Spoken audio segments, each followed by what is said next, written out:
Y no solamente eso, sino qué nos podemos llevar a casa hoy y qué nos podemos llevar a casa para el futuro. Esto es, insisto, como clínicos, pero también si a alguien de ustedes le gusta la investigación en este tema, creo que les va a ser útil la reflexión que vamos a hacer el día de hoy para lo que nosotros sugerimos es el camino a seguir. No tengo conflictos de interés con relación a esta charla. Y bueno, antes de pasar a farmacogenética, creo que todos ocupamos una muy breve actualización en genética de trastorno bipolar. Además, porque en los siguientes meses se van a publicar varios papers muy interesantes del tema y quiero así en unos minutos resumirlos, ¿no? Primero, pues decimos que el trastorno bipolar es un trastorno predominantemente hereditario y genético porque desde los estudios epidemiológicos, luego los estudios epidemiológicos genéticos y finalmente los estudios actuales de genómica amplia, nos han mostrado que el trastorno bipolar se agrega en familias, se agrega en gemelos, y más allá de eso, cuando tomamos el conocimiento que tenemos de variantes genéticas, logramos predecir por lo menos hasta cierto punto el riesgo de tener trastorno bipolar.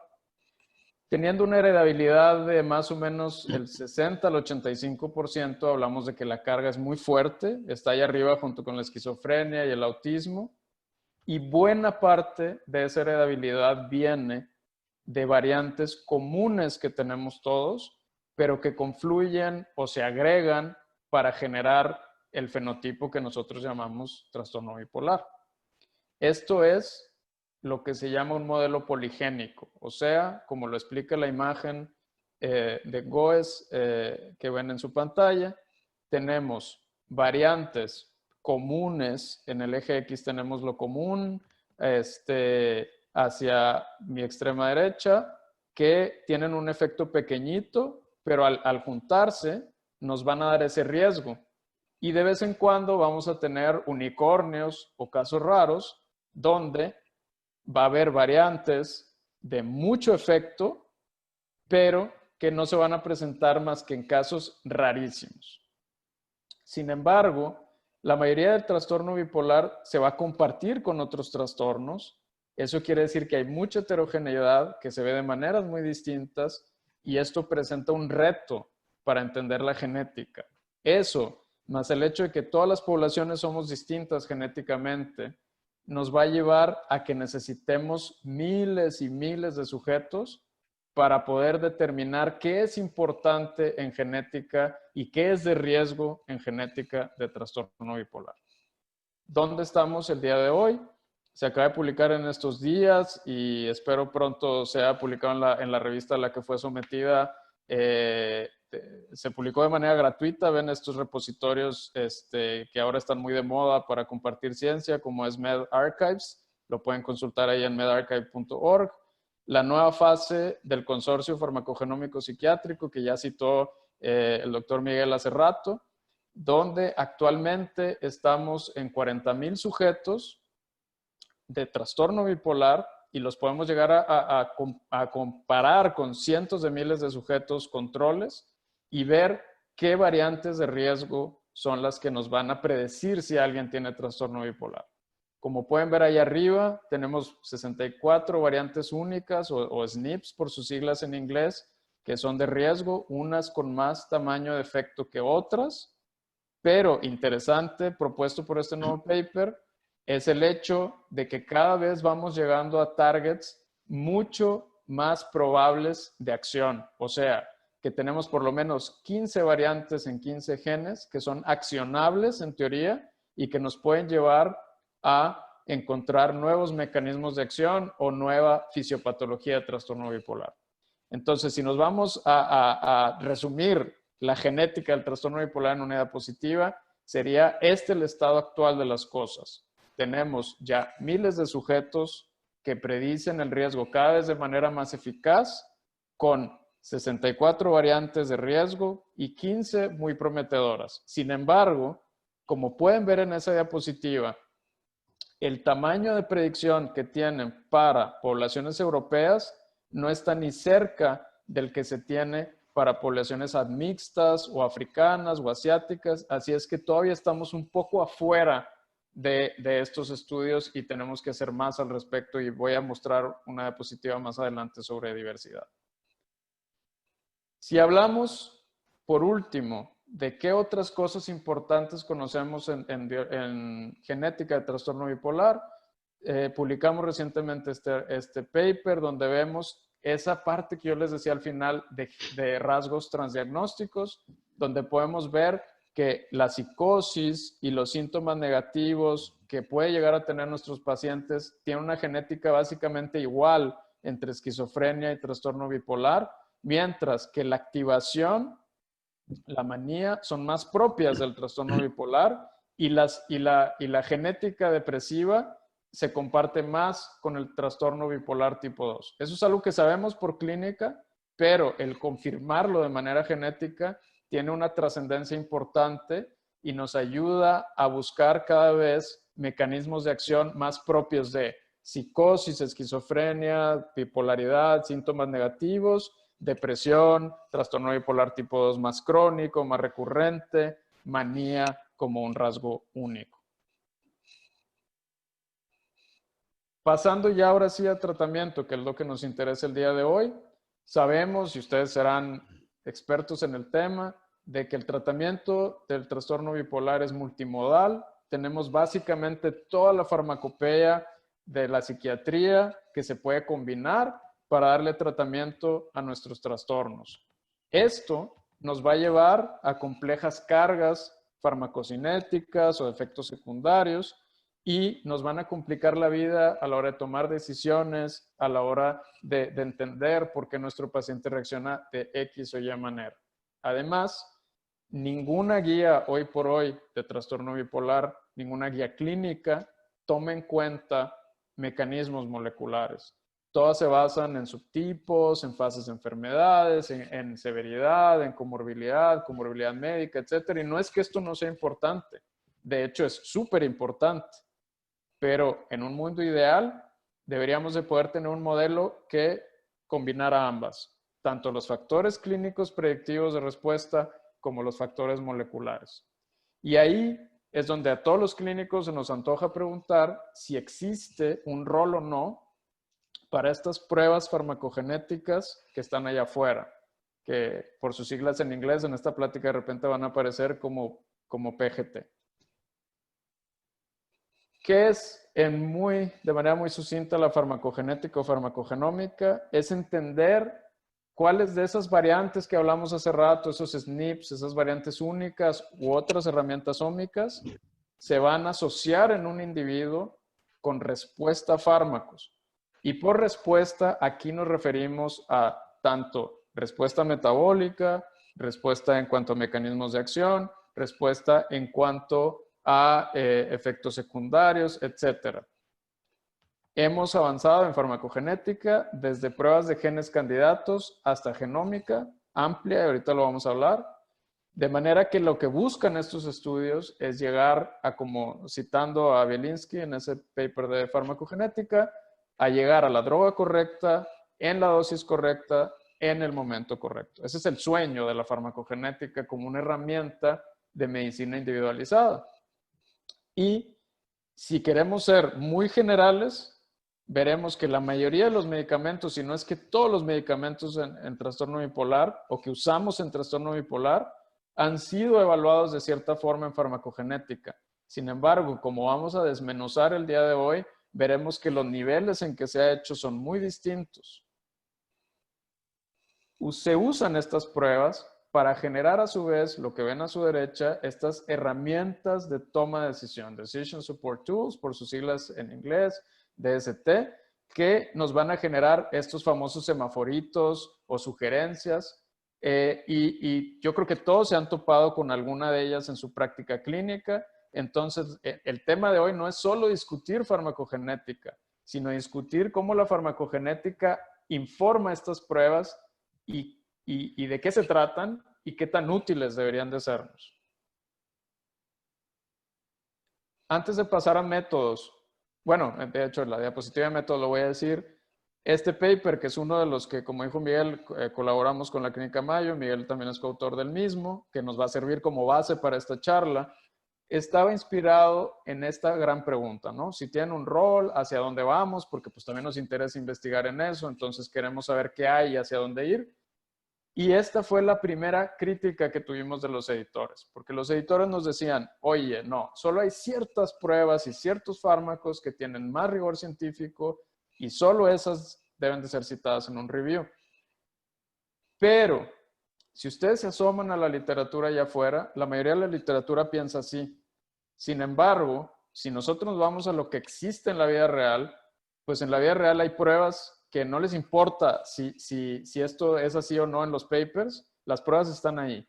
Entonces nuestro argumento era, nosotros vamos a desglosar todo, vamos a criticar todo de manera científica para informar al clínico, de manera que no vamos a censurar algo porque creemos que no es de suficiente validez, sino que vamos a decir si es de suficiente validez o no. Y gracias a eso, pues, que nos lo aceptaron. Entonces, buscamos la literatura reciente, buscamos genes candidatos, buscamos estudios de genómica amplia o por sus siglas en inglés GWAS, las propias herramientas de toma de decisión o las DSTs, que esa fue una de las partes que les digo causaba ahí de repente un poco de problema, y finalmente los consorcios para empatar toda esta información y dar una opinión informada en trastorno bipolar.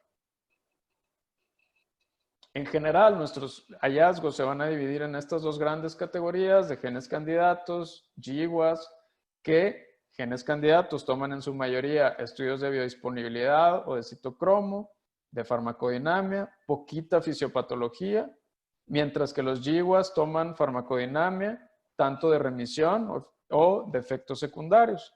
Y a veces los mismos GWAS se apoyan de los genes candidatos para confirmar o rechazar algunos de los hallazgos.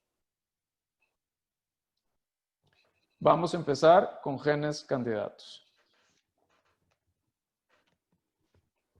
Los estudios de genes candidatos han proliferado a lo largo de las últimas décadas. Hay cientos, no, hay miles de estudios de genes candidatos en ciertos temas, en otros hay cientos. Pero el punto es que son ampliamente criticados. Y de entrada voy a empezar por esa crítica. ¿Por qué? Al nosotros conocer de manera limitada la fisiopatología y los mecanismos de acción de nuestras drogas, estamos sesgando de entrada estos estudios. Si yo estoy como informando previamente qué quiero ver, voy a tener una amplia posibilidad de ver algo. Y eso me va a llevar a falsos positivos. Además, usualmente carecen de poder estadístico para realizar todas las comparaciones múltiples que requieren los estudios genéticos, porque si tenemos trillones de variantes, necesitaríamos muchos sujetos para hacer estas comparaciones. Además, la mayoría de los estudios de genes candidatos rara vez aclaran si hacen estas pruebas de comparación múltiples, si tienen suficiente rigor científico. Entonces les digo, la crítica es enorme. ¿Por qué lo reportamos? Porque además de que son bien útiles para generar hipótesis y que casi todas las personas que se dedican o nos dedicamos a este campo los usamos de vez en cuando para generar hipótesis, la mayoría de las pruebas de decisión genética allá afuera están basadas en genes candidatos. Y a lo largo de esta charla ustedes decidirán si eso es algo bueno o no. Los principales genes candidatos estudiados, o quizá los que, si yo fuera ustedes, les prestaría más atención, son los de citocromo, la superfamilia de citocromos, que son genotipos o variantes que tienen que ver, en teoría, con metabolismo, ¿no?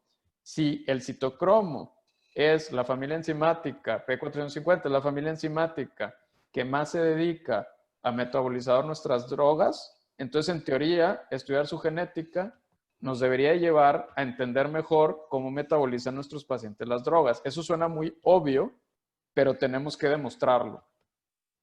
Entonces, la gran mayoría de los estudios de genes candidatos van dedicados a fenotipos metabólicos. O sea, qué tanto un paciente es metabolizador pobre, es metabolizador intermedio, extenso o ultra rápido.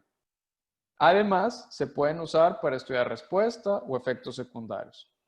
No hay un modelo estandarizado, aunque sorprenda porque ya son muchos años de estudios de citocromo. Hace rato el doctor Cabrera me decía que en este mismo foro y alguna vez presentó el ya fallecido doctor David Morasek, que es el pionero de esta área. Y eso ya tiene varias décadas y libros muy interesantes.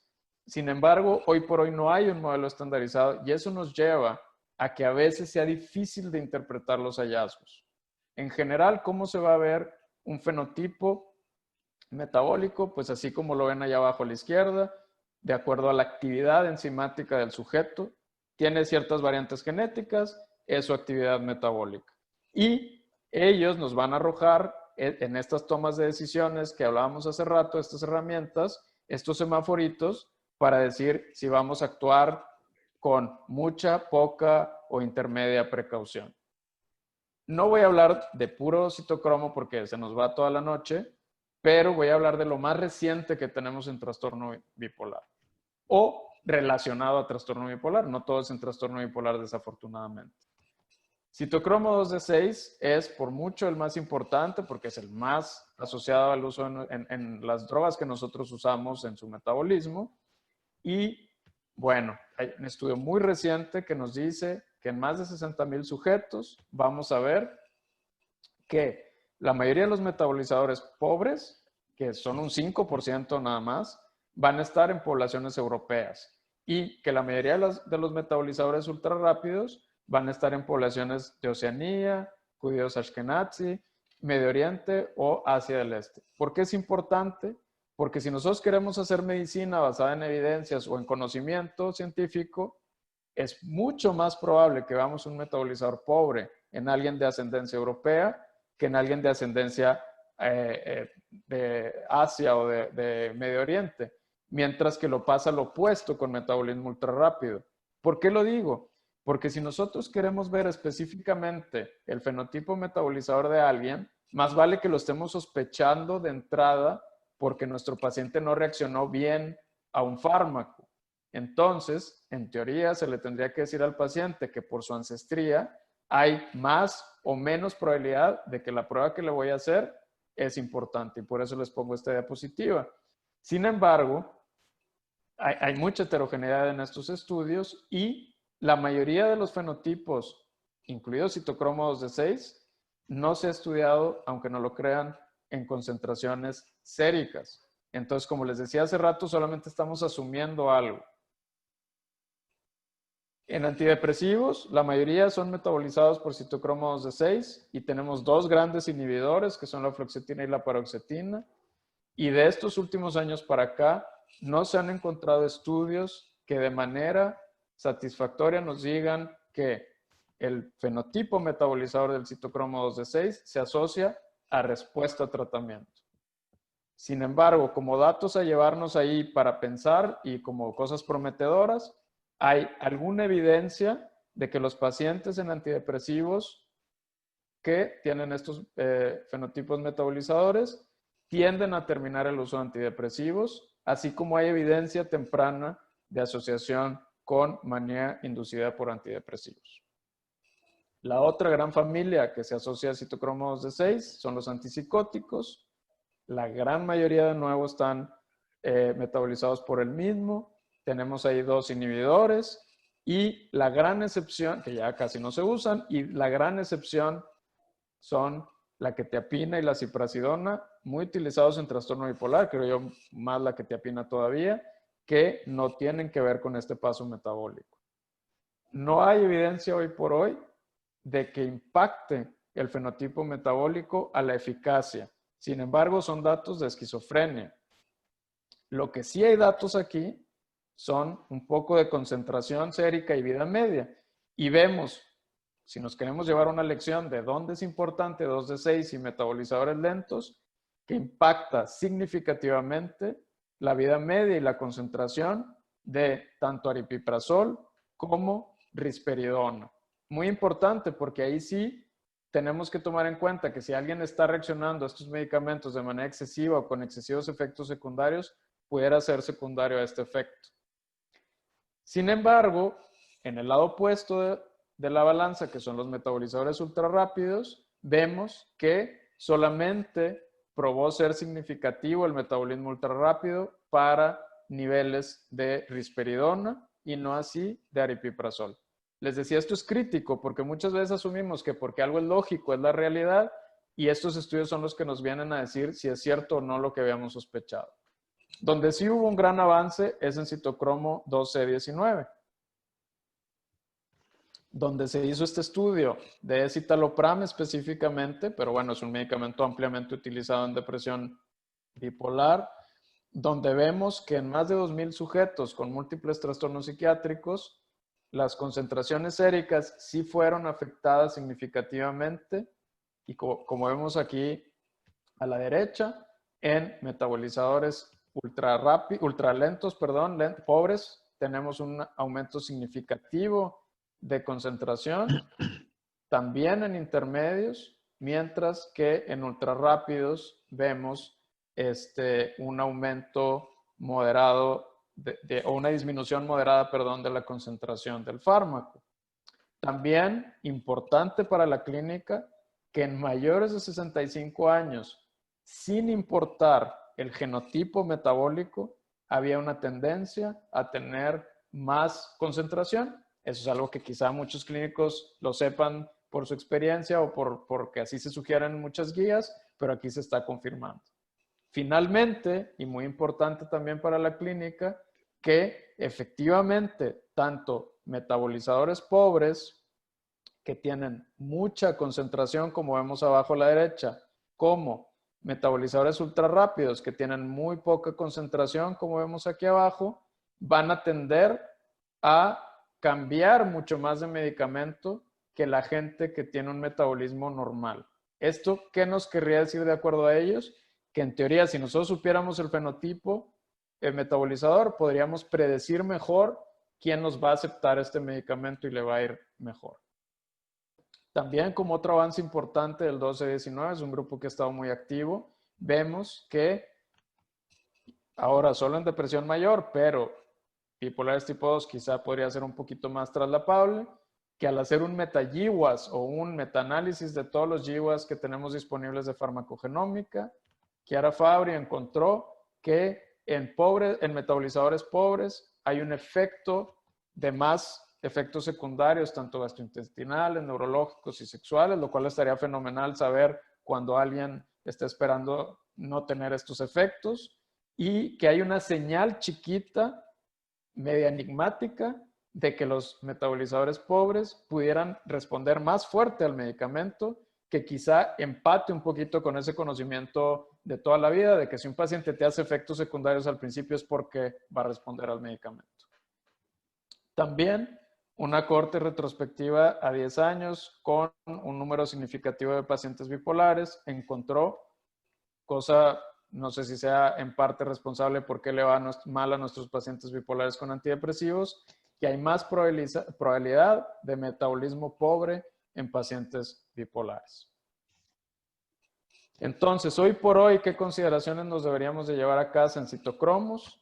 Que existe una diversidad ancestral enorme, así como individual, y por lo tanto, un fenotipo que nos estén informando no necesariamente es de alto impacto para el paciente que estamos viendo, que algunos efectos ambientales, fumar, ciertas dietas, ciertos medicamentos, pueden hacer que ese sujeto se fenoconvierta y de ser metabolismo ultra rápido sea normal, y eso nos puede llevar a que no se comporte como estamos diciendo. Tristemente, ninguna prueba actualmente toma en cuenta esto, que no hay estudios prospectivos en nuestra población bipolar y que si acaso podemos concluir algo es que los metabolizadores pobres de 2D6 y C219 enfrentan la decisión ya sea de buscar una alternativa de tratamientos o de bajar la dosis de su tratamiento. En cuanto a efecto farmacodinámico de genes candidatos, les hice este resumen visual. A mí me encanta, yo soy mucho más visual, que creo es, si le hacen así que hay más verde o azul, van a ver que hay mucho azul tristemente, con muchos resultados negativos o no concluyentes, que hay resultados mixtos, Pero lo que sí tenemos allá afuera como prometedor son ciertos marcadores candidatos de recurrencia en litio y sobre todo efectos secundarios, es donde más se han encontrado cosas y de hecho algunas de esas son accionables clínicamente. Yo pondría en primer lugar, y por eso está grande aquí, los genes de complejo histocompatibilidad para predecir efectos secundarios dermatológicos de carbamazepina, la motrigina, sobre todo en población asiática. Mientras que hay otras señales prometedoras para carga metabólica en valproato y en antipsicóticos atípicos. En trastorno bipolar, población específicamente bipolar, no hay tanto. Cito uno de nuestros trabajos, donde encontramos que efectivamente existen ciertos genotipos que van a predecir manía inducida por antidepresivos, que es un tema importante en trastorno bipolar, pero tristemente los tamaños de efecto, como vemos aquí, son todavía muy modestos como para hacer algo accionable clínicamente. Y también importante tomar en cuenta que hay efectos clínicos, marcadores clínicos, como puede ser bipolar tipo 1, tener un trastorno de la alimentación, que tiene un tamaño de efecto incluso mayor para predecir la misma manía inducida por antidepresivos. Mucho más actual, y pues para nosotros, como que a esto nos dedicamos, nos gusta mucho, son los estudios de genómica amplia, los GWAS. Hay dos grandes áreas que vamos a hablar el día de hoy en GWAS y en avances, que son los GWAS de respuesta al litio y los GWAS de clozapina. Los GWAS de respuesta al litio nos dicen que los primeros estudios más chiquitos no lograron encontrar hallazgos significativos. Sin embargo, y para mí es una lección de que nosotros desarrollamos ampliamente en el paper porque creo que traduce muy bien lo que les estoy tratando de decir el día de hoy. De repente, el 2013-14 se publica este estudio en China, donde usando menos de 1000 pacientes bipolares en litio, de hecho menos de 300, encuentran que hay una variante en este gen de GAD-L1 que predice con un tamaño de efecto de 88 si un paciente va a responder a litio y si va a tener recurrencia o no. Esto se publicó en el New England Journal of Medicine, fue una super noticia, porque si de verdad tuviéramos algo con un odds ratio de 88 o hazard ratio, pues ya la hiciste, ¿no? Ya le haces la prueba a todos y sabes a quién le va a ir bien y a quién le va a ir mal. Sin embargo, es la gran lección porque a pesar de ese tamaño de efecto, a pesar de estas P's inhumanas de 10 a la menos 37, y a pesar de estar publicado en el New England Journal of Medicine, no se pudo replicar este estudio. Luego saltó, es de los estudios que más rápido me ha tocado ver replicaciones, fue como en un mes, que la gente con Liyen ya había lanzado, vean aquí, son 1, 2, 3, 4 estudios de replicación, todos fueron negativos. Entonces, la gran lección en farmacogenética y genética psiquiátrica es, si no está reproducido de manera independiente en una población como la mía, tengo que ser muy cauteloso con ese hallazgo. Venga de donde venga.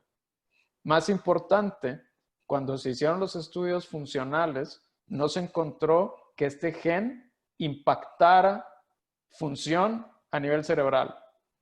Entonces, es como que porque un gen que no va a generar un cambio a nivel cerebral va a ser tan predictor de respuesta al litio.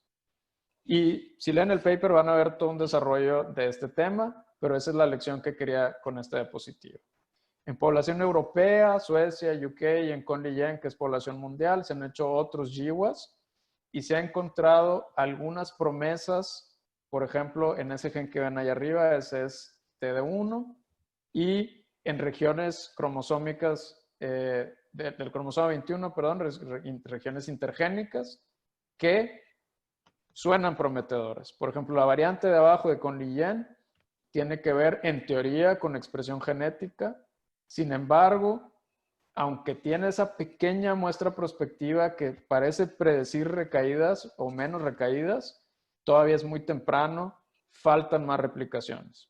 De manera, como dato interesante, también encontró ese mismo grupo que el riesgo poligénico para tener esquizofrenia, o sea, quizá que tu genotipo se acerque más al lado psicótico que al lado maníaco depresivo, predice inversamente la respuesta al litio, y esto tiene sentido clínicamente. En cuanto a clozapina, que para mí fue bien, estos estudios son muy emocionantes porque sin duda es una herramienta que debería ser más utilizada, pero precisamente le tenemos miedo a la granulocitosis o granulocitopenia. Se han encontrado variantes bien prometedoras, algunas de ellas que pudieran ser accionables muy pronto, en sobre todo complejo de histocompatibilidad, que tiene sentido como se había encontrado en, en estudios de genes candidatos. Y volvemos a lo que les decía hace rato, de que genes candidatos son muchas veces buenas fuentes de generación de hipótesis. Y vemos que tanto en poblaciones caucásicas como en poblaciones asiáticas se han encontrado tamaños de efecto interesantes, sobre todo en poblaciones, por ejemplo, vemos aquí, vemos en caucásicos esta variante y en japoneses esta variante de acá abajo, mostrando tamaños de efecto bien significativos que pudieran ser muy útiles a nivel clínico. Ahora sí, las pruebas propiamente, las pruebas farmacogenéticas y las herramientas de toma de decisión. Esta es una, de nuevo, crítica constructiva para entender qué es lo que está allá afuera y de qué está hecho.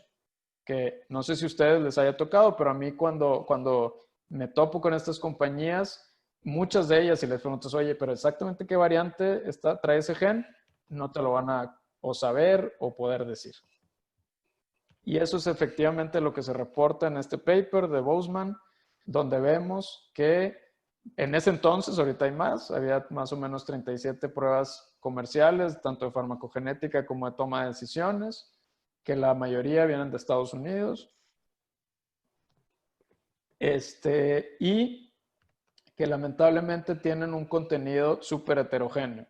Si ustedes ven aquí abajo, ven variantes de los que les mencionaba, son los citocromos más estudiados, el 2D6, el 12D19, perdón, y vemos cuántos estudios incluyen esta variante versus esta variante versus esta, y es bien diferente, ¿no? Entonces, ya de entrada, las pruebas son distintas entre ellas. Si nos vamos al consorcio farmacogenético, lo que les va a decir es que el consenso es bajo y que el contenido es muy heterogéneo.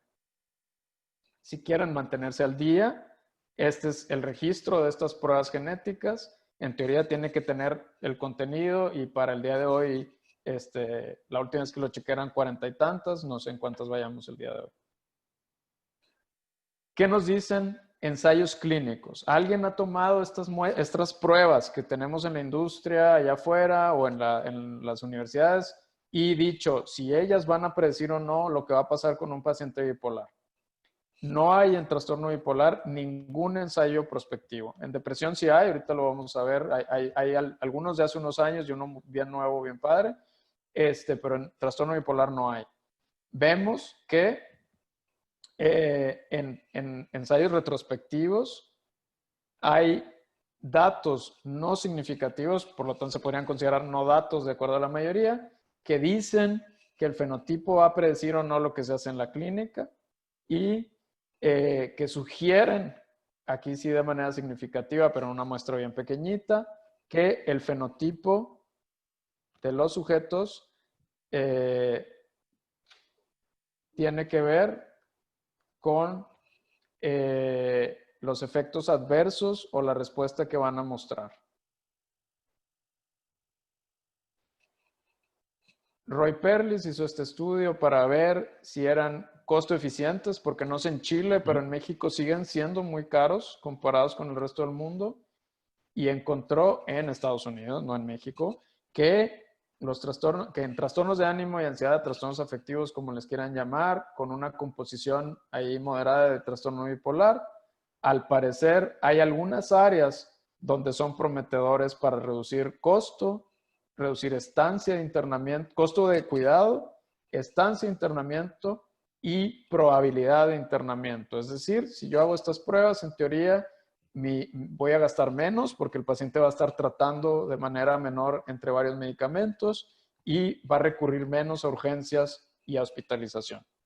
Es un solo estudio, es una muestra interesante, pero es una muestra muy heterogénea. Para concluir pruebas farmacogenéticas, entonces lo que terminamos haciendo nosotros, o lo que se nos hizo lo más pertinente, fue tomar todo lo que les acabo de decir y hacer una comparativa entre qué dice la evidencia, qué dicen las guías y qué dice la FDA.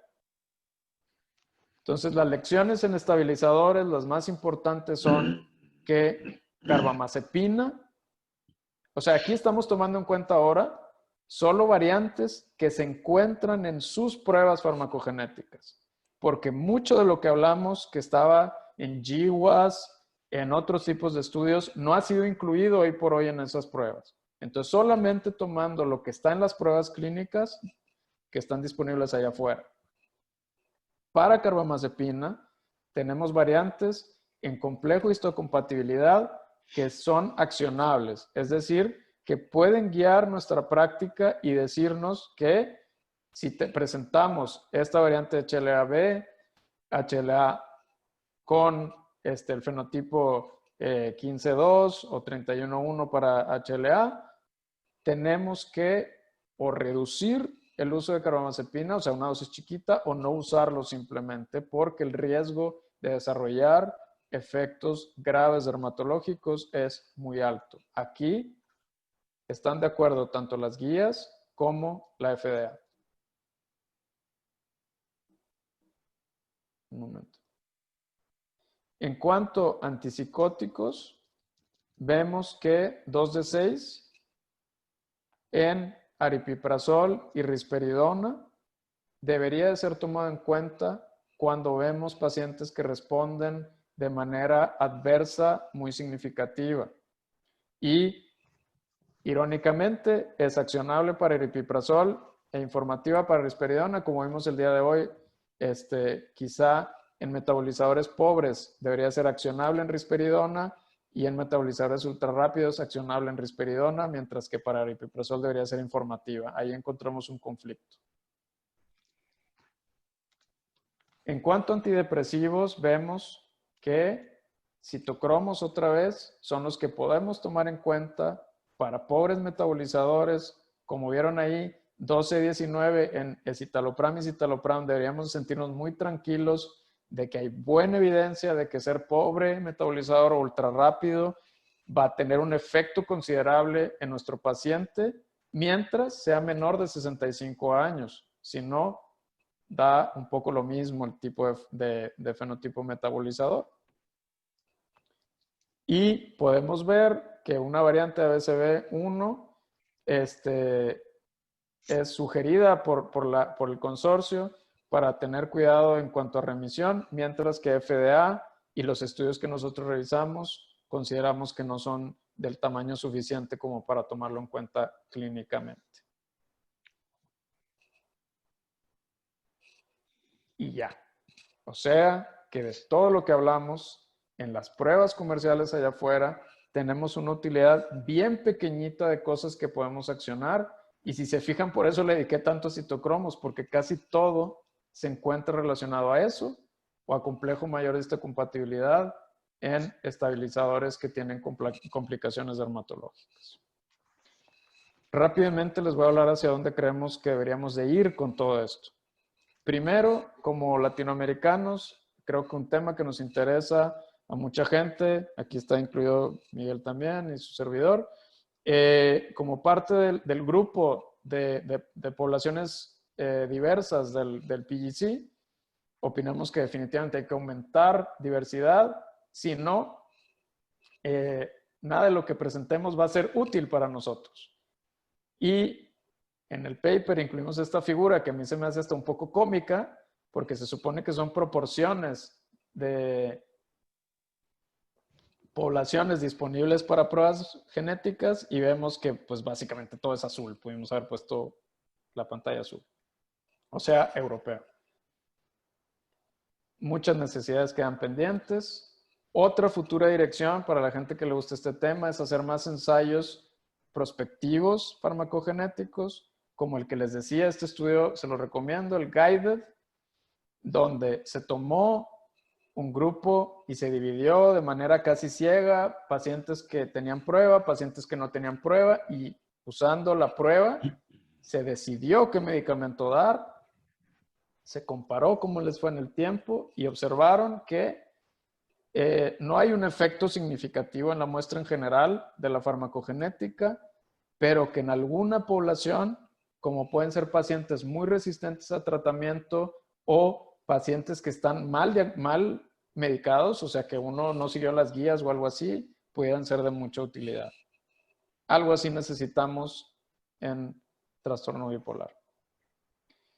Otras direcciones son usar otras herramientas ómicas. Sabemos que la genética es solo un nivel. Está la epigenética, la proteómica, la metabolómica, y quizá algunos marcadores de otros niveles ómicos nos van a mostrar mayor tamaño de efecto para predecir respuesta, por ejemplo, en este caso, este estudio de nosotros a litio en ciertas variantes, así como usar el medio ambiente. Les decía, el medio ambiente puede fenoconvertir a alguien y a estudiar no solo la genética del sujeto, sino factores ambientales como son dieta, como son peso, comorbilidades médicas, etcétera, que nos pueden llevar a que un sujeto responda diferente o no a un medicamento, como mostramos aquí con IMC, que mayor IMC podría ser predictor en interacción con expresión genética de respuesta a antidepresivos. Ya para terminar, conclusiones. Bueno, tristemente la mayoría de los estudios en farmacogenética han sido desarrollados en otros trastornos, depresión, esquizofrenia, epilepsia, para lo que vimos de estabilizadores. La mayoría de estos genes candidatos pueden producir altos falsos positivos, por lo tanto tenemos que esperar a que sean reproducidos de una manera constante e independiente, pero que si tenemos pobres metabolizadores 2D6 y 12-19, sí tendríamos que tener cuidado con antipsicóticos, antidepresivos primordialmente. No se recomienda de ninguna manera realizar estas pruebas de manera rutinaria, ya que no existe la evidencia que apoye esta decisión. Tenemos muchas vías prometedoras, sobre todo en litio, aunque también vimos en clozapina, de estudios de genómica amplia, que puede ser que nos lleven a una nueva era un poquito más útil de la farmacogenética. Sin embargo, vamos a tener que llevarlas a otras replicaciones. Necesitamos más estudios funcionales. Por ejemplo, varias de la evidencia que vieron ahí, se está llevando un modelo celular en ratones, y esa es la manera de ver realmente, o sea, de nuestro grupo, y es una manera de ver realmente si tiene una acción o no en el cerebro, y si por lo tanto vale la pena o no desarrollar un medicamento de eso. ¿A dónde creemos que tenemos que ir para hacer pruebas más translacionales y más útiles? Proveer más diversidad, tener más ensayos prospectivos en nuestra área, incluir otras pruebas de niveles ómicos, tomar en cuenta el efecto genético medio ambiente y finalmente llevar todo esto a grandes modelos intuitivos que nos hagan esos algoritmos que van a hacer, creemos, útiles estas herramientas. Mientras sea solamente los semáforos o los tamaños de riesgo, eso, creo yo, nos vamos a quedar un poquito cortos. Esta es la publicación en la que está basada la plática. Si les interesó y quieren leer más detalle o les interesa tener las tablas que presenté, es de Open Access, así es que con gusto la pueden accesar. Ojalá se animen, está, según yo, muy padre. Y quiero terminar agradeciendo tanto a nuestros colegas de La Mayo, de Lindner, de la Universidad de los Andes, etcétera, Miguel, que está ahí parte de ese gran grupo, a la gente de ONL que hace toda esta investigación posible, y ahí los dejo con una foto de nuestra amada Sierra Madre. Podemos pasar a preguntas. Muchas gracias. Bueno, muchas gracias, doctor Cuellar. Excelente presentación, muy informativa. Voy a dejar tiempo para que la gente, que los asistentes puedan hacer más preguntas, si les parece. Sí, te quería aprovechar de hacer algunas preguntas yo. Quería preguntarte primero, Porque, claro, yo creo que todos nos hemos visto enfrentados al problema de que todas estas pruebas de farmacogenómica en el fondo analizan el efecto puramente biológico del fármaco, y sin contar o sin tomar en cuenta, como tú bien decías, estas otras variables que son tan importantes, las variables más ambientales. Entonces, yo no sé si lo que tú has podido revisar tanto en bipolaridad como en depresión, de si hay algoritmos que se estén desarrollando en que puedan combinar tal vez múltiples fuentes ómicas, que puede ser genómica con, qué sé yo, proteómica, metabolómica, y que además incluya datos clínicos que pudieran ayudar en la predicción.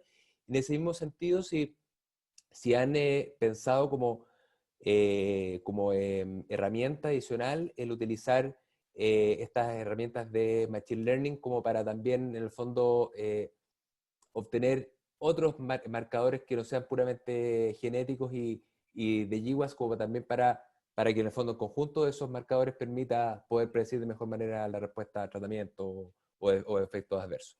Esa es una muy buena pregunta. De conocimiento de un algoritmo así que se haya accionado y que haya llevado a resultados y reproductibilidad, el que a mí me viene ahorita a la mente es uno del grupo de suicidio de Len Nicolescu, que lo publicó, no me acuerdo, hace 3 años creo, donde él, de acuerdo a un modelo como el que tú estás mencionando, donde meten medio ambiente, factores clínicos, moleculares, etcétera, pueden predecir suicidabilidad hasta en un como 80%. Es una cosa así alucinante, está padrísimo. Y creo yo que, como bien dices, ese es el futuro, porque en teoría, de acuerdo a biología de sistemas, si haces un modelo así, puede ser que te topes de repente con que todo eso nos dijo que entonces si tenemos el marcador clínico X, podemos predecir lo que va a pasar y así no tenemos que hacerle la prueba a todos los sujetos. Es decir, podemos usar la sangre de todos los sujetos para generar herramientas que a lo mejor solamente van a usar marcadores clínicos. Eso está padre. Por ejemplo, en enfermedades mitocondriales tienen algo así, que usando Machine Learning metieron todo y lo dicen, fíjate, con preguntarle a alguien si desde qué edad tiene este problema y si tiene tos y no sé qué, puedes predecir con mucho tamaño de efecto si va a tener una enfermedad mitocondrial y luego hacerle la prueba de sangre. Entonces yo creo que ese es el futuro, estoy de acuerdo contigo. En trastorno bipolar habrá varios grupos haciéndolo, yo creo que la gente de Australia seguro lo está haciendo, pero a mi conocimiento nadie lo ha publicado así como algo que se puede usar y creo que es algo en lo que tendríamos que investigar. Y de hecho, ahí es donde yo veo mucho el futuro de nuestras colaboraciones, porque todos tenemos medios ambientales un poco distintos. Ustedes sin duda tienen un medio ambiente bien distinto a México, que es bien distinto a Estados Unidos, y creo yo que solamente ahí vamos a poder detectar al combinar esas muestras cuáles son los factores ambientales que están confundiendo toda esta historia. Yo creo que ahí es donde nosotros podemos contribuir muchísimo. Muchas gracias. Voy a aprovechar.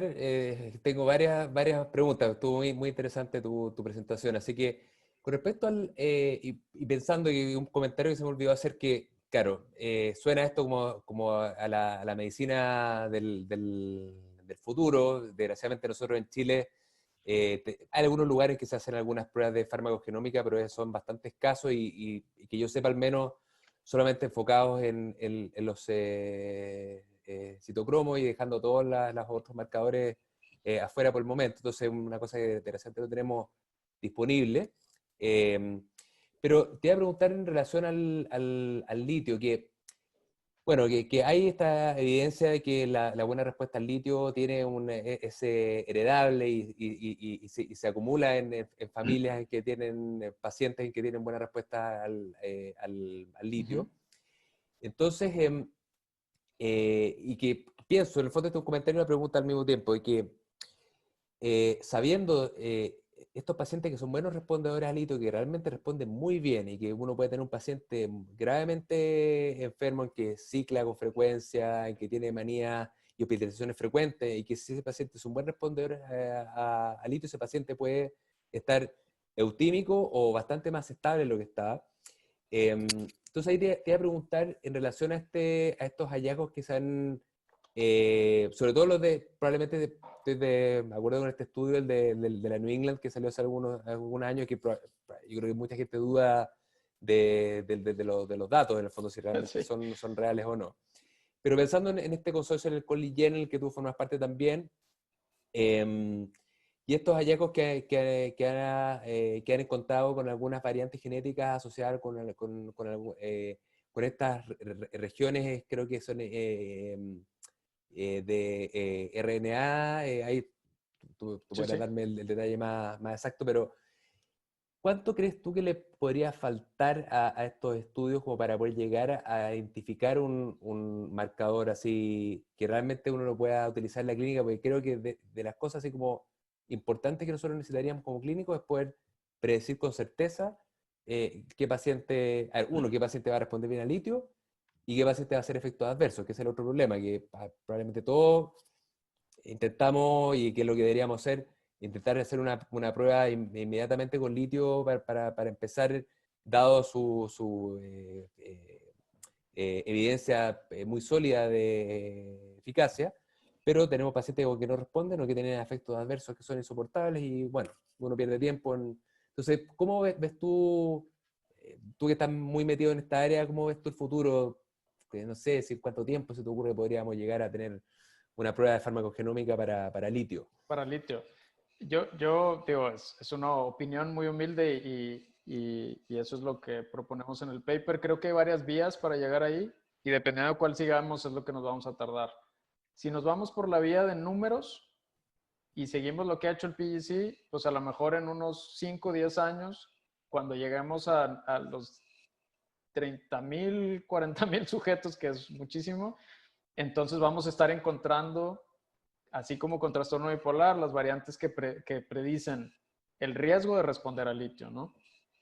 Pero creo que hay otras vías igual de prometedoras que nos pudieran llevar un poquito más rápido ahí y que son necesarias de todos modos. Una, que es el hacer más estudios funcionales, porque no estamos haciendo suficientes estudios funcionales de lo que se encuentra en los GWAS. Y entonces a la falta de modelos de ratones que veamos qué pasa en el cerebro o se tardan mucho esos modelos, no sabemos exactamente dónde debería actuar la droga. Y la otra cosa que yo creo que va a ser fundamental es que los consorcios tienen que ser más exigentes en cómo seleccionar los sujetos, porque, por ejemplo, los chinos lo que argumentaban con el estudio que tú dices que mucha gente pensó o pensamos que podía ser falso por esos tamaños de efecto espectaculares, los chinos argumentaron que su fenotipo era mucho más exigente que el de Conley-Yen. Entonces, que su fenotipo era mucho más preciso y por eso lograban predecirlo con bien poquitos sujetos y que el de Conley-Yen, al ser muy poco preciso, iba a necesitar miles y miles y miles antes de llegar a lo que hicieron ellos.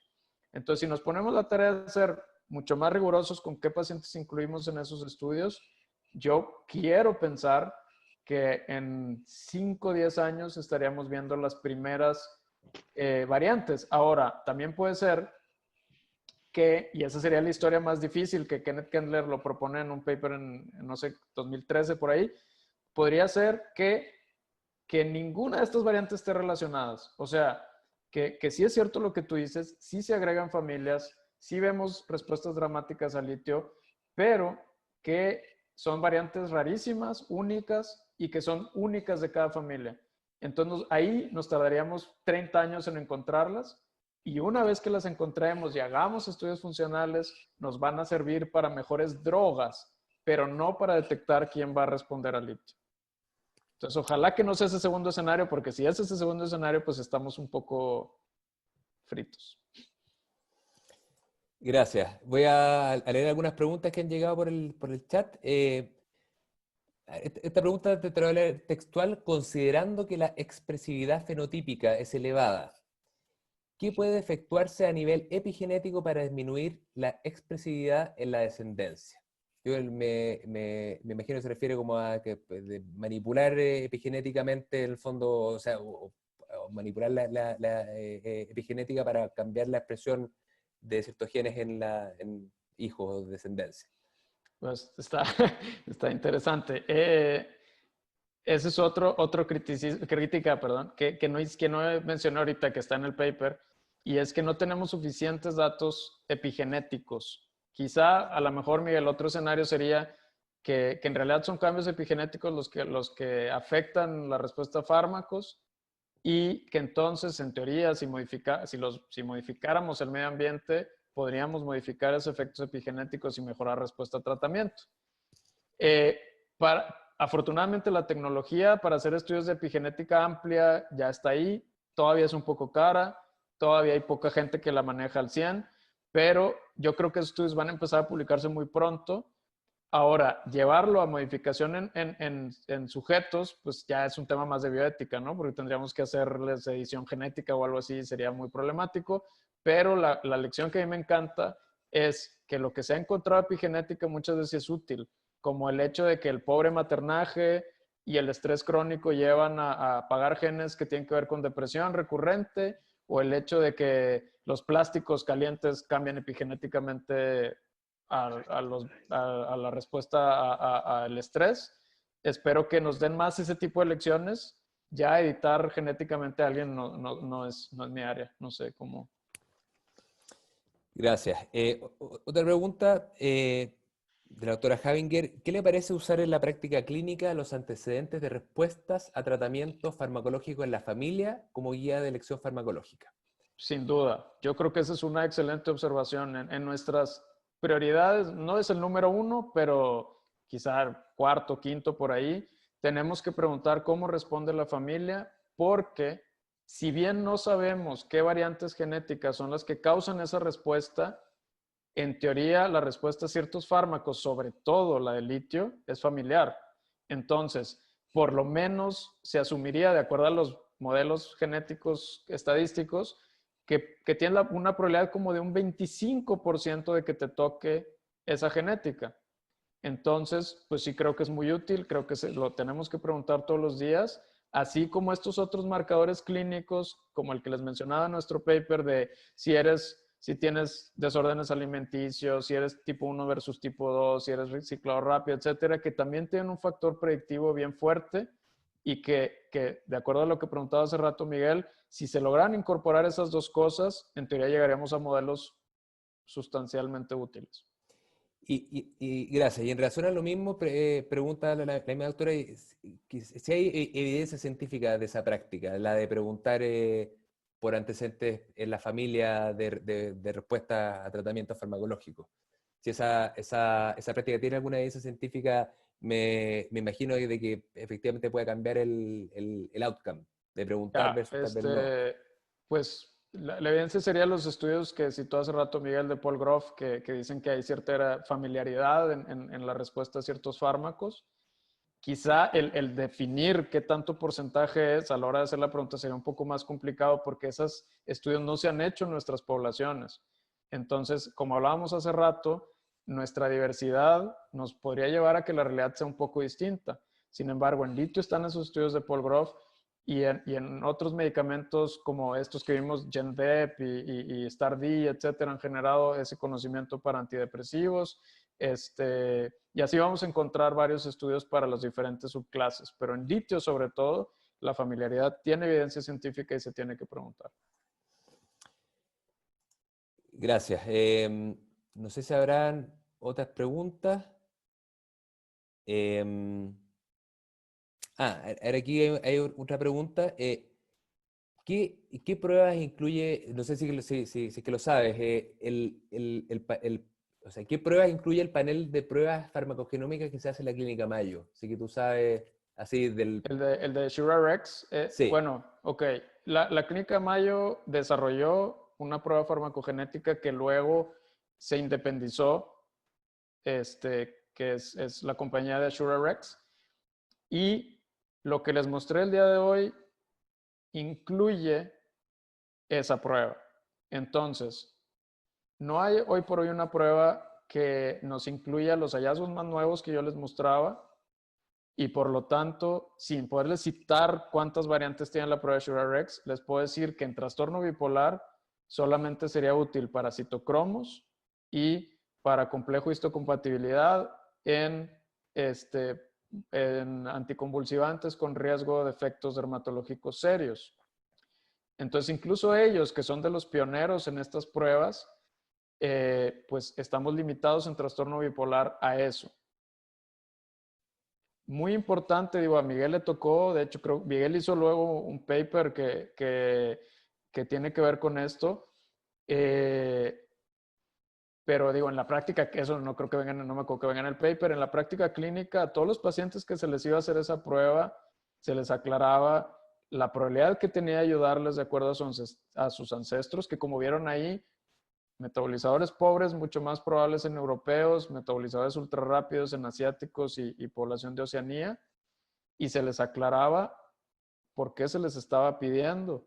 Muchos pacientes llegaban pidiéndola, y no es que no se les hiciera, pero también se les aclaraba la probabilidad de que les ayudara de acuerdo a sus ancestros y exactamente para qué iba a servir. Y la mayoría de las cosas eran para efectos secundarios o pacientes que no estaban respondiendo.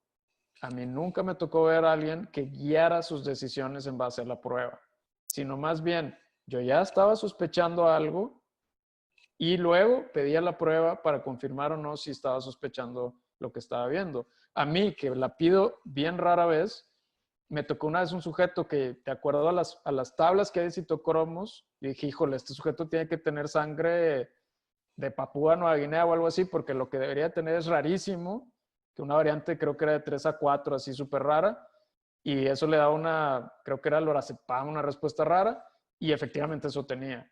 Entonces, pero va a ser uno en miles, ¿no? Y ya informado.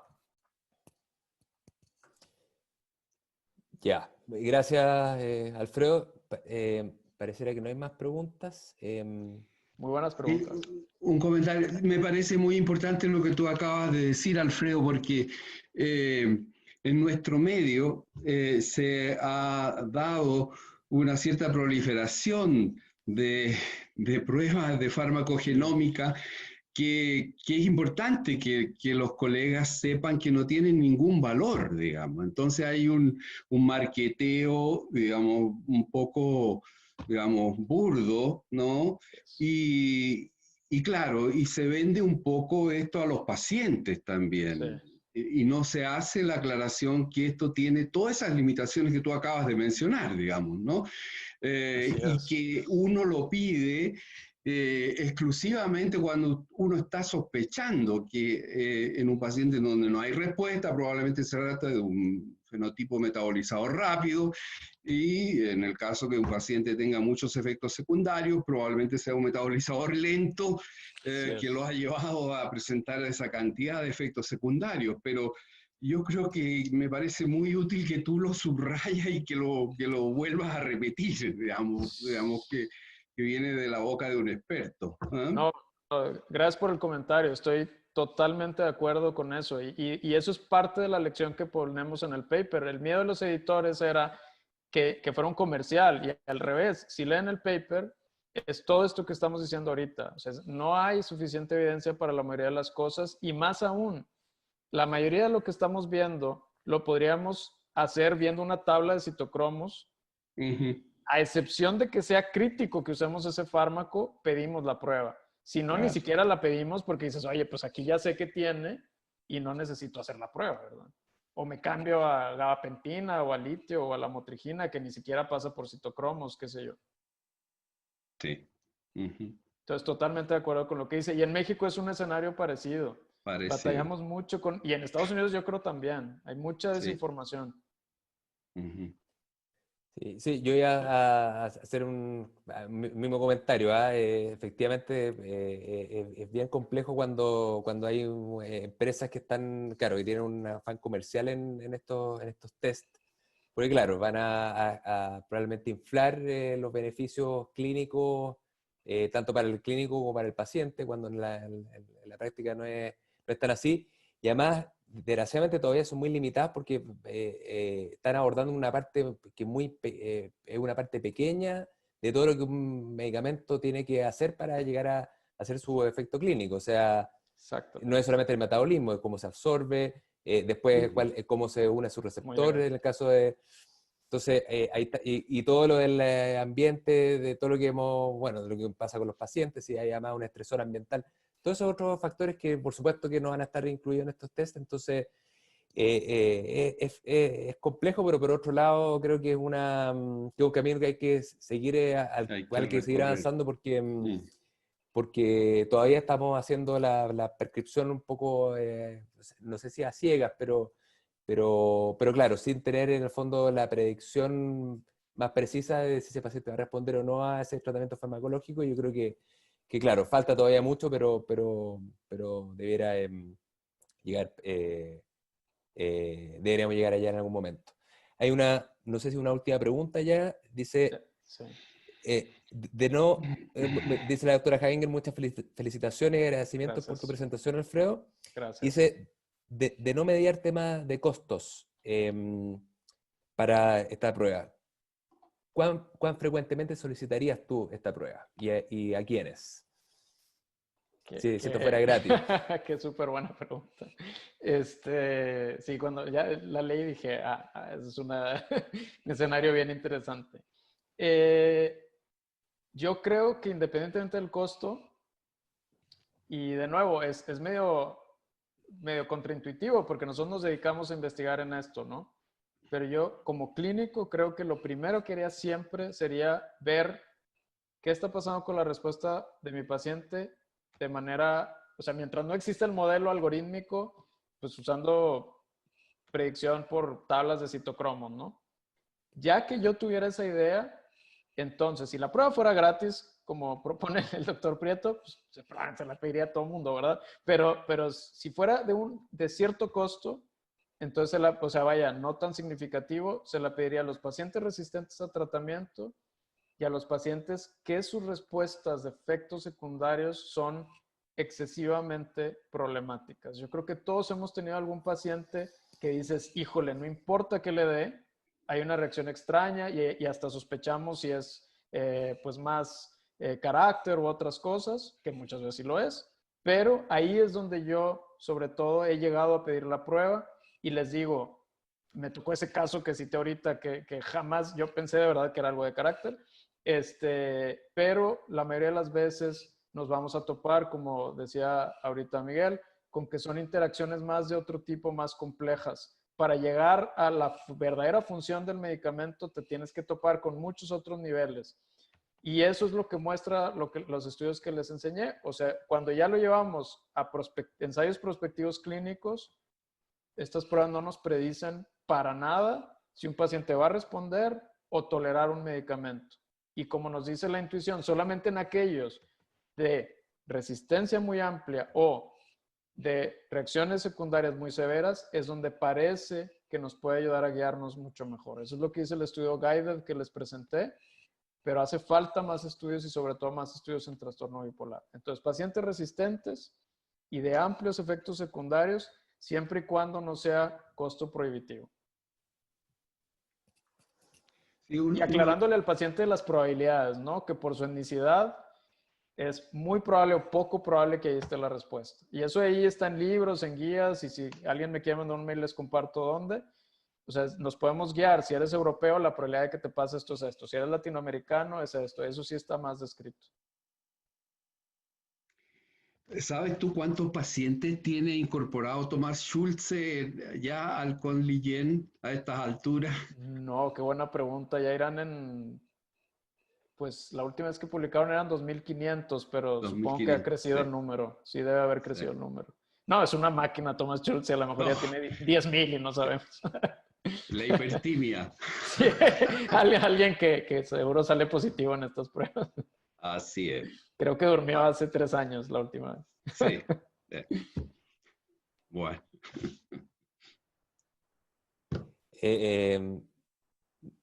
Parece que no hay más preguntas. No sé si cerramos, doctor. Sí, me parece. ¿Sí? Ya pues, bueno, te quería agradecer, Alfredo, nuevamente por tu presentación excelente, muy informativa agradecerle a todos, bueno, al doctor Cabrera, a Xochitl y agradecerle a todos los asistentes, así que muchas gracias. Y bueno, me imagino nos estaremos viendo en alguna presentación más adelante de la Xochitl. Así que gracias a todos, gracias Alfredo, y nos estaremos viendo. Gracias. Cuídense. Abrazos, hasta luego, gracias. Okay. Chao, chao.